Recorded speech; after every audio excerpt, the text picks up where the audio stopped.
we are going to discuss in bit detail about the hypovolemic shock. And by definition, a shock syndrome that develops due to sudden reduction in effective circulating blood volume is called hypovolemic shock. Elaborating on these terms, there has to be a sudden reduction so that the body doesn't get adequate time to compensate for the reduction in the blood volume. And so most of the time it is seen in acute conditions only. Acute conditions like there may be loss of blood, there may be loss of fluid, or there may be certain conditions which result in reduction in effective circulating blood volume. This brief discussion is about having a detail about these under these headings, that we will see the definition like we have just seen, then what are the causes of this particular problem, how does it develop, what are the clinical features, how do we diagnose, monitor and assess the progress of the person, and a brief overview of the management. We are not going to go into details because details will differ from one particular type of hypovolemic shock to other type of hypovolemic shock, but the main basis for the management, they will be talked about briefly. It's not that these are guidelines for treatment, they are just what are the things or the steps that we need to take in these persons who have hypovolemic shock. Before we talk about the etiology, another thing which is very important is about understanding the fluid compartments in the body.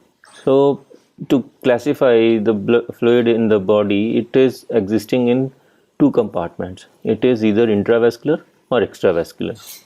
So the volume of fluid which is circulating in the blood vessels is the intravascular volume, intravascular fluid in the body. And there is another component which is extravascular, outside the blood vessels. That extravascular is the one which has again further two components. It may be intracellular or interstitial or extracellular.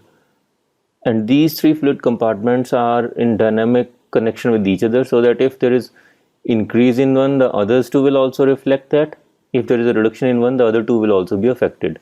Why we need to know this is because it's easy to understand that when there is external blood loss because of injury, because of trauma, because of surgery, then it's fairly easy to understand why would there be effective reduction in circulating blood volume. But how does other conditions like external losses of fluid in the form of diarrhea, loose motions or large burn area or insensible fluid loss due to prolonged surgery or open raw areas, how do they cause hypovolemic shock? Basically what happens in cases of diarrhea and large burn areas is that we end up losing fluid from the interstitial compartment.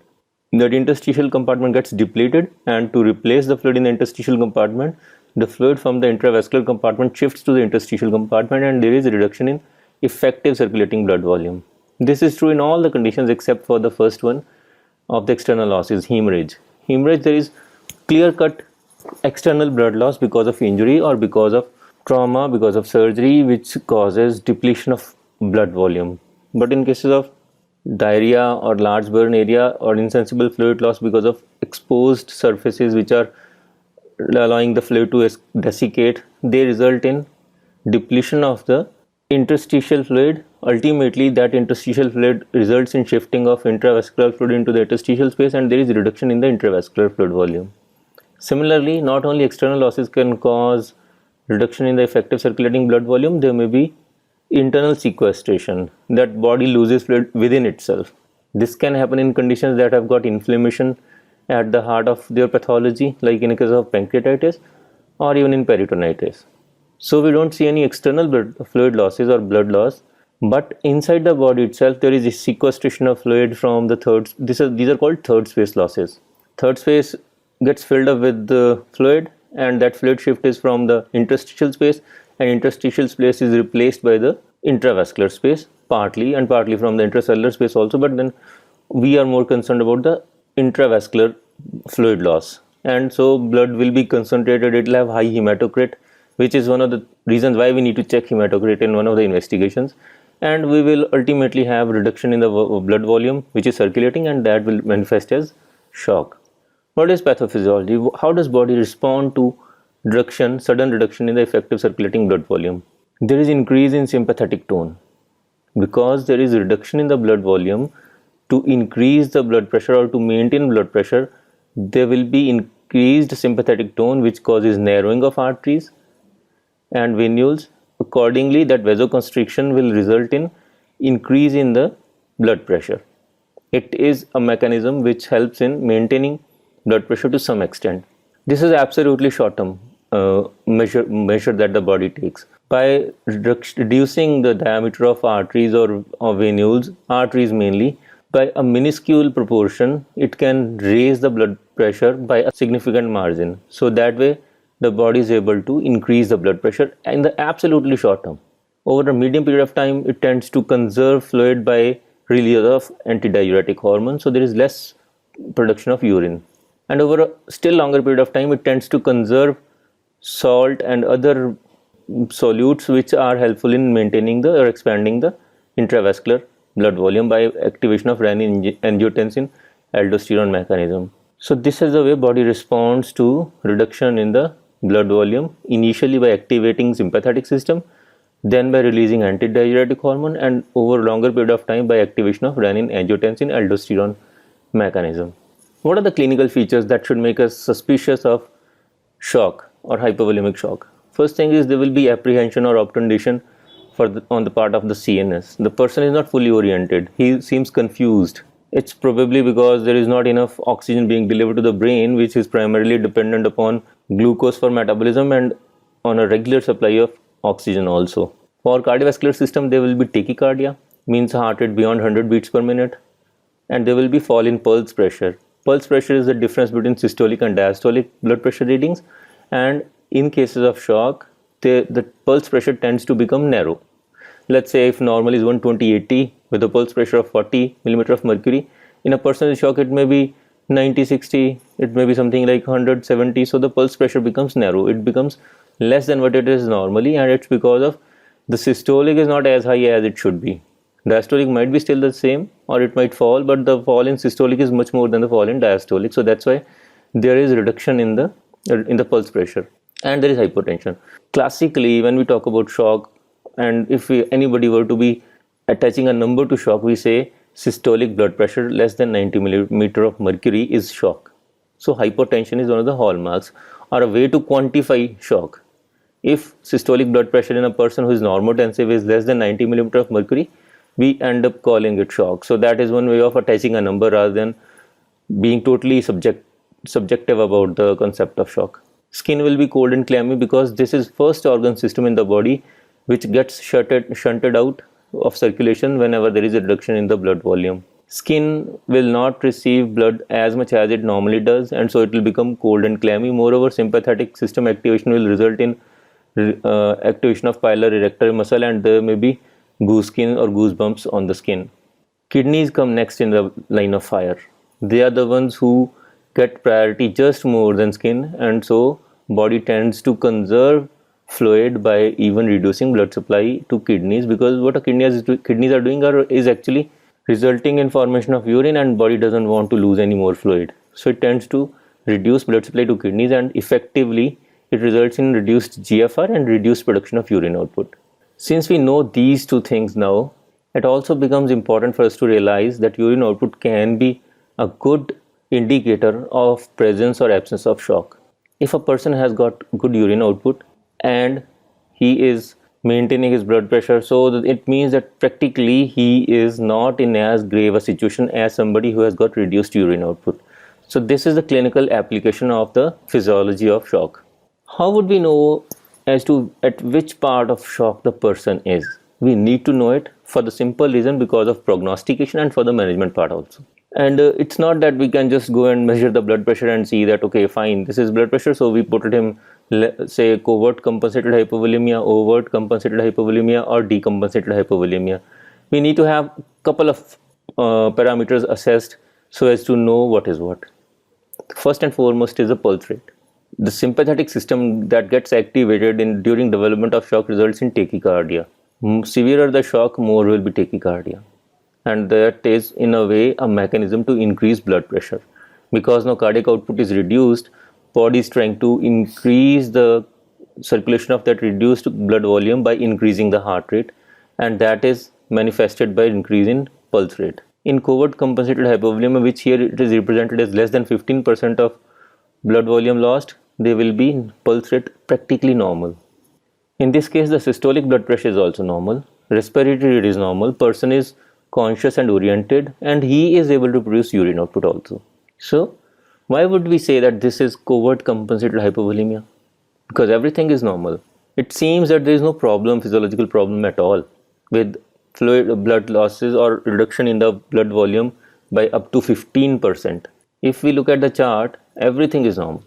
But the only thing which you will find abnormal is on biochemical testing of urine, which will show reduction in the sodium excretion, because body is trying to conserve sodium, and sodium along with it moves the solvent, the water, and so it is trying to preserve water by conserving sodium. That is the only thing which we will see in persons who have covert compensated hypovolemia. Other than that, they'll not have any problems at all.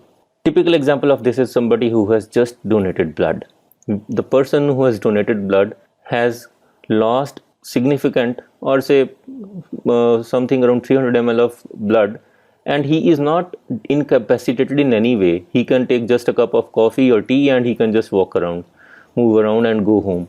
If blood were to be so tightly regulated in the body and so much scarce, we would not be able to donate blood. Since we are able to donate blood without any physiological consequences, it means that losing that much blood is okay. Again, clinical implication is that losing 1 unit of blood is not going to cause any problem, and so if the blood loss is within 300 ml to 400 ml range, there is no need to transfuse blood, because that much blood can be easily sacrificed. Now if we go to the next step, or overt compensated hypovolemia, by definition it is that stage when there are physiological changes that can be easily assessed, but despite those changes, body has been able to invoke reflexes which are able to maintain blood supply to essential organ systems in the body, and the impact on physiology is minimal. I'm not saying it is not there, like in the cases of covert compensated hypovolemia. In overt compensated hypovolemia, there is an impact on the physiology of the body. And how do we find that? In this case, the heart rate is more than 100 beats per minute. There is fall in systolic blood pressure. Respiratory rate is increased. The person shows a bit of confusion. He might be a bit drowsy and we have to wake him up to talk to him. And lastly, the urine output is less than normal. What is normal? Normal urine output is 1 ml per kg per hour for a child less than 40 kg, and above 40 kg it is taken as 40 ml per hour. Minimum urine output has to be that much. If it is less than that, it means that the body is reducing blood supply to kidneys, and kidneys are not able to produce adequate amount of urine, so there is oliguria. Now we come to the third stage, which is the decompensated shock. By definition, in decompensated shock, despite all the physiological changes or reflex mechanisms being activated, the body is failing to meet the metabolic demands of the tissues, the end organs, the vital organs. So there is, by definition, this is the shock. Inadequate tissue perfusion is manifesting completely in this particular stage, and that those extreme changes can be seen in the form of a high heart rate, which is probably more than 140 beats per minute also. There is marked decrease in the systolic blood pressure, which may be less than 90 millimeter of mercury. There is air hunger, which manifests as tachypnea.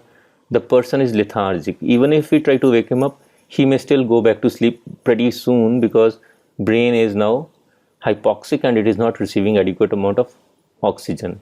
Urine output is practically negligible because blood supply to kidneys has been almost shut, and since there is no GFR, there is no production of urine either. If I were to plot this into these two axes, on the x-axis there is a spectrum of problem from left side of being mild shock to right side being the severe shock, and on the y-axis let there be life close to the zero, and as it becomes worse it goes to the death. We probably will end up having this sort of a curve, which is that, in mild shock the chances of life are more, and when we go towards severe shock the chances of death are higher. Why we need to know this is because on the line, the blue line, any point on left hand side is somewhere in the region of covert compensated hypovolemia, and any point towards the right side of that line is about the decompensated hypovolemia. When we are assessing these persons, we may end up having them assessed somewhere in this area. Let's say this is the condition of overt compensated hypovolemia, and after that we start treating them. Since we are monitoring them, we will end up either moving them in this direction or moving them in the opposite direction. If somebody who starts here keeps on moving in this direction, it means either our diagnosis is not correct or our interventions are inappropriate or inadequate. On the contrary, somebody who starts here and further monitoring makes us aware that it is moving in this direction, then it means that our diagnosis is correct, our intervention is correct, and we probably need to carry it further so that the person can become something like mild shock and no shock and full of life. So it's a spectrum of problem in which continuous monitoring is needed so as to get the best of the outcomes. Diagnosis is quite obvious in most of the cases of revealed hemorrhage. Also, the history is important. Like in any other condition which is related to medicine, we need to know, we need to talk to the patient or his relatives to find out what could be the cause of his problem. It's pretty obvious. Children who have had diarrhea without any fluid replacement or ORS are likely to end up having hypovolemia.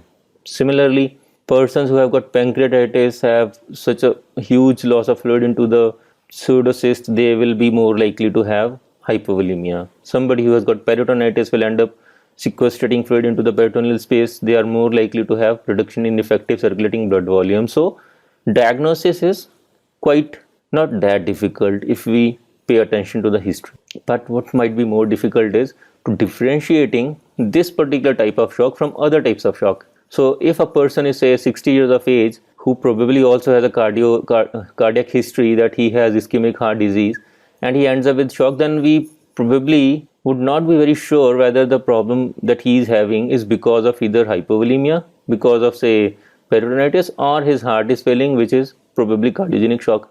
In such conditions, when we cannot just make a diagnosis by looking at history, we need to go for either CVP, central venous pressure measurement, or in persons, certain conditions, we might even need to think of assessing his pulmonary capillary wedge pressure, which will be more reflective of the ventricular function of the left side. Like we had discussed earlier, the conventional measurements that we need to take in these persons are about heart rate, the blood pressure, CVP, hematocrit, arterial blood gas, and my personal favorite, urine output. If we can ensure that there is adequate amount of urine output in person who has got normal cardiac status, then everything else is less important. So in persons with burns, when there is so much affectation of sympathetic amines that they may not have fall in blood pressure, in those cases just having adequate urine output can be one of the good indicators of having adequate resuscitation and having say having the possibility of averting the shock altogether. In persons whom we need to monitor more extensively, we will rely upon pulmonary capillary wedge pressure to know the functioning of left side of heart. This probably will be discussed better when we are talking about cardiogenic shock and what is the need of measuring pulmonary capillary wedge pressure. Now all these things which we have discussed till now makes it very clear that in a person who has shock, we need to monitor these things. We need to monitor the heart rate, we need to monitor the blood pressure, we need to have an idea about his urine output on regular basis, say every hourly, and also we shall measure his central venous pressure every hourly. Now other things are not that important if a person has got normal physiology. So let's say the person has got a heart rate to begin with somewhere in the range of 100 and 110, and BP is let's say something around 90, and urine output is 20 ml per hour, and we start treating him. As we treat him, if his heart rate tends to come to normal, say it becomes 90, blood pressure tends to become 100, urine output improves from 20 to 30, it just means that we are going in the right direction. We need to continue that same treatment. On the contrary, if it starts deteriorating, the physiological parameters show changes for the worse, then either our diagnosis is incorrect, or our management is inadequate, or it is wrong management. So monitoring is about assessing the goals that we are achieving. And what are the goals that we need to achieve? We need to have as an endpoint normal pulse rate, normal blood pressure, normal CVP, having good output, normal urine osmolality and sodium concentration, which just like I told you, is the only sign that you see in cases of covert compensated hypovolemia. And again, first thing, so far as management or active management is concerned, is to stop ongoing blood losses. If there is injury, maybe we need to pack it up, we need to give elevation to the limbs, or we probably need to even ligate the blood vessels that are bleeding actively. secure the airway so that the person doesn't end up having aspiration or he doesn't end up having obstruction to the airway. Assess vascular status, volume status, and circulation, secure IV lines, and resuscitate. If we are sure about the hypovolemic shock, because there are many times that it can be confused with cardiogenic shock. So if we are sure about the hypovolemic shock, then we need to infuse ringer lactate, which is easily available, doesn't need any cross match, and has a good shelf life and pretty cheap also. So we assess response after that. If there is no response and we are expecting that there are ongoing blood losses, like in case of intra-abdominal trauma or in cases of external fluid losses, blood losses, or let's say anything which is causing further blood loss, retroperitoneal hematomas, we probably either need to transfuse blood or do something to control those bleeders. And then again, we need to keep a watch on the CVP, because that is very important when we need to have a better assessment of the circulating blood volume. Endpoints, like I told you, urine output of about half to 1 ml per kg per hour, CVP in the normal range of 6 to 10 centimeter of water, heart rate between 60 and 100 beats per minute, adequate capillary refill, and normal sensorium. These are the endpoints. Once they are achieved, we have been able to take care of the shock thing. Apart from that, these are emergency measures only, pneumatic anti-shock garments, and it is still controversial whether we should think of using hypertonic saline or colloids as resuscitation fluids because of certain physiological changes that they can cause. So it's better to stick to ringer lactate, which is easily available and which can be pretty cheap to start. I guess this is it, and in the next discussion we'll talk about cardiogenic shock.